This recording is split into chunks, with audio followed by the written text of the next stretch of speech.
ایک عورت نے مسئلہ پوچھا کہ میرا شوہر نماز نہیں پڑھتا، کیا میں اپنے شوہر کے ساتھ بے نمازی شوہر کے ساتھ رہ سکتی ہوں یا نہیں؟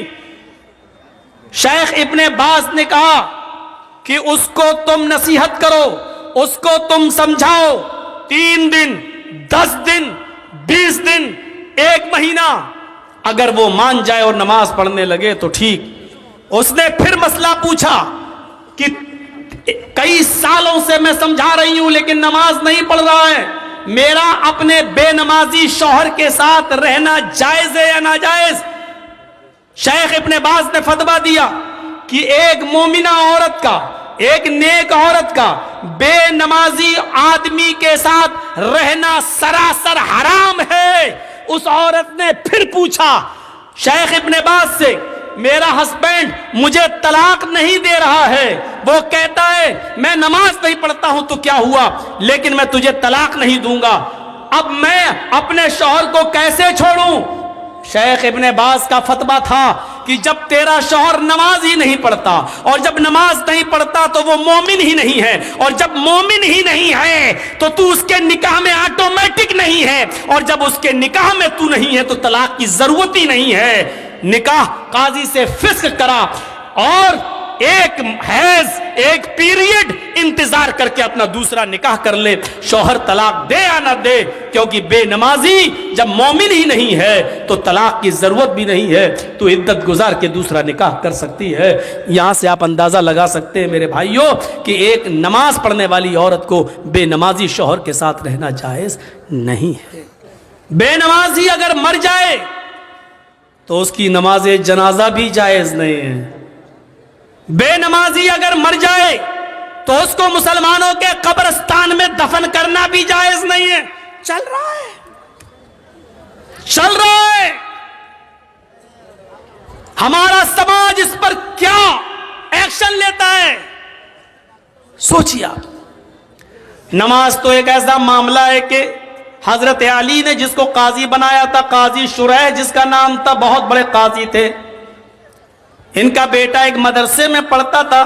ایک بار یہ نائی کی دکان پہ گیا، نائی باربر حجام، بال بنوانے لگا، اسی بیچ عصر کی اذان ہو گئی، جب بال بنوا کے آیا تو جماعت ہو چکی تھی، سلام پھیر دیا، السلام علیکم ورحمۃ اللہ، یہ جلدی سے آیا، وضو بنایا، اور وضو بنانے کے بعد اس نے اکیلے نماز پڑھ لی، لیکن مدرسے کے ٹیچروں نے دیکھا کہ اس نے جماعت کے ساتھ نماز نہیں پڑھی، یہ بعد میں آیا اور اکیلے نماز پڑھ رہا۔ نماز پڑھی اس بچے نے لیکن بعد میں پڑھی، مدرسے کے ٹیچر نے، مدرسے کے استاذ نے قاضی صاحب کو لیٹر لکھا، قاضی صاحب آپ کے بیٹے نے نائی کی دکان پر بال بنوانے میں اتنا ٹائم لگا دیا کہ جب بال بنوا کر آیا تو عصر کی نماز کی جماعت ہو چکی تھی، اس نے بعد میں اکیلے نماز پڑھی ہے۔ مدرسے کا مینجمنٹ کمیٹی کیا سزا دے آپ متعین کریے، میں مدرسے کا مینجمنٹ کمیٹی کا ممبر ہوں، لیکن آپ قاضی ہیں، آپ بتائیے کہ آپ کے بیٹے کو کیا سزا دی جائے۔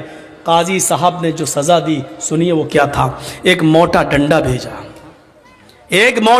بھیجا اور ایک لیٹر لکھا، اور لیٹر میں لکھا ہوا تھا مدرسے کی مینجمنٹ کمیٹی کو یہ میں آرڈر دیتا ہوں کہ میرے بیٹے کو اس موٹے ڈنڈے سے اتنا مارو جب تک یہ ڈنڈا ٹوٹ کر 3 ٹکڑے نہ ہو جائے، اس وقت تک اس ڈنڈے سے میرے بیٹے کو پیٹتے رہو، جب یہ ڈنڈا 3 ٹکڑے ہو جائے تو میرے بیٹے کو پیٹنا چھوڑ دینا، اور اس کا کھانا پانی بند کر کے کمرے میں بند کر دینا۔ اگر وہ توبہ کر لے اور اقرار کرے کہ آئندہ میں کبھی اتنے تنگ وقت میں بال نہیں بنواؤں گا، یا کوئی تنگ وقت میں ٹائٹ شیڈیول میں نماز کا وقت قریب ہو تو میں کوئی دوسرا کام نہیں کروں گا، اگر اس بات کا اقرار کرے تو چھوڑ دینا، ورنہ بھوکا پیاسا اگر مرتا ہے تو مر جانے دینا۔ یہ قاضی کا فیصلہ ہے اپنے بیٹے کے بارے میں، قاضی شریح کا۔ ہم اپنی نوجوان نسل کو اینڈرائیڈ موبائل ان کے ہاتھوں میں دے دیتے ہیں اور سمجھتے ہیں کہ میرا بیٹا فجر میں جماعت کے ساتھ نماز پڑھے گا۔ جو آپ کا بیٹا رات کے 12 بجے تک 2 GB ملنے والے نیٹ ورک کو ختم کرنے میں وہ فجر کی نماز جماعت کے ساتھ ادا کرے گا. ان سردیوں کی راتوں میں آن لائن پڑھائی کے بہانے آپ کی بیٹیاں موبائل استعمال کر کے واٹس ایپ اور فیس بک یوز کر رہی ہیں, اور آپ یہ امید رکھتے ہیں کہ ہماری بیٹیاں با پردہ اور با حیا ہو جائیں گی, نقاب لگائیں گی, خوشبو سے پاک صاف رہ کر بازار میں یا اپنے مائکے یا کہیں اور جائیں گی. یہ آپ آج کے اس دور میں امید لگا رہے ہیں تو بیکار ہے. اگر آپ نے اپنی بیٹی کو اینڈرائڈ موبائل دے رکھا ہے, فیس بک اور میسنجر اور واٹس ایپ اگر وہ چلا رہی ہیں, تو یاد رکھیے گا آپ اپنی بیٹی پر بھروسے کے لائق نہیں ہیں. آپ کی نظر میں آپ کی بیٹی کتنی پاک صاف ہو, لیکن آپ کو اپنی بیٹی پر بھروسہ نہیں کرنا چاہیے, اعتماد نہیں کرنا چاہیے, اس لیے کہ واٹس ایپ اور میسنجر اور فیس بک چلانے والی لڑکی کا اعتبار نہیں کیا جا سکتا ہے. آج کے اس دور میں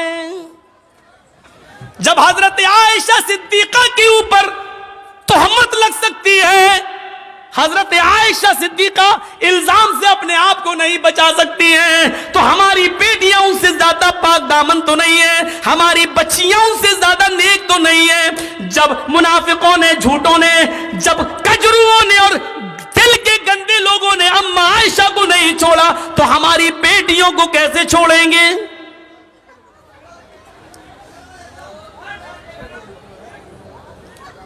یہاں ہمیں غور کرنا چاہیے. حضرت زکریا علیہ السلام کو دیکھو, مریم علیہ السلام کو دیکھو, سورہ مریم پڑھیے.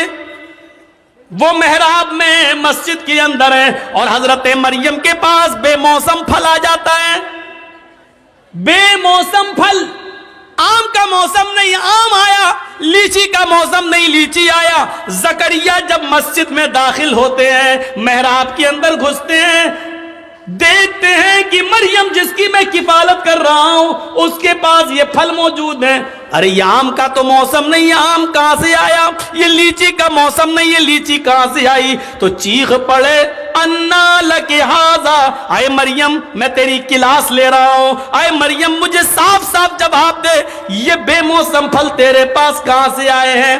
آم کا موسم نہیں آم دیکھ رہا ہوں, لیچی کا موسم نہیں لیچی دیکھ رہا ہوں, یہ بے موسم پھل تیرے پاس کہاں سے آئے ہیں؟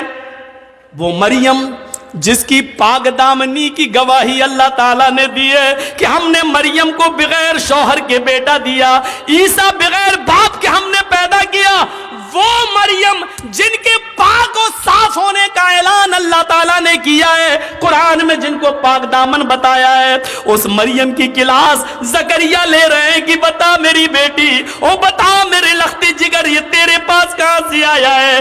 کس لڑکے نے دیا ہے؟ کون ہے جس سے تیرے کانٹیکٹ ہے, جس سے تیرے تعلقات ہیں؟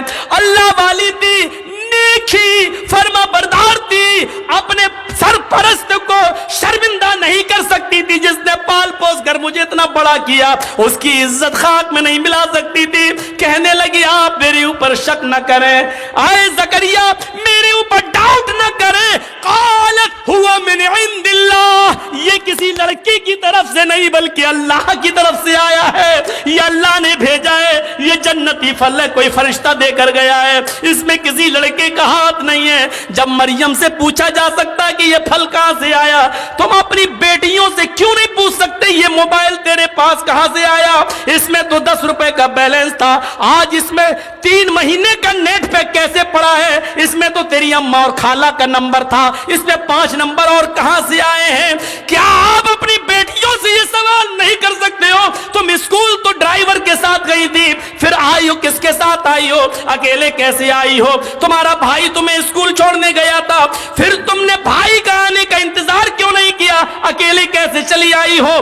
یہ گھر سے کتاب 3 لے کے گئی تھی, یہ 5 کتابیں تمہارے پاس کہاں سے آئی ہیں؟ یہ سارے سوالات کی ذمہ داری ایک باپ کی بنتی ہے جو اپنی بیٹی سے پوچھے, اپنی اولاد سے پوچھے. اور اگر تم ایسا نہیں کر سکتے ہو تو تیار رہو, ہماری بیٹیاں کل RSS کے گنڈوں سے نکاح کرنے کے لیے تیار ہیں, اس لیے کہ یہ پلاننگ ہو چکی ہے کہ مسلم لڑکیوں کو اسکولوں میں جگہ دو اور ہندو لوگوں سے کہہ دیا گیا کھل کے پیار کرو, کورٹ میرج کرو, ان کو نکاح کے بندھن میں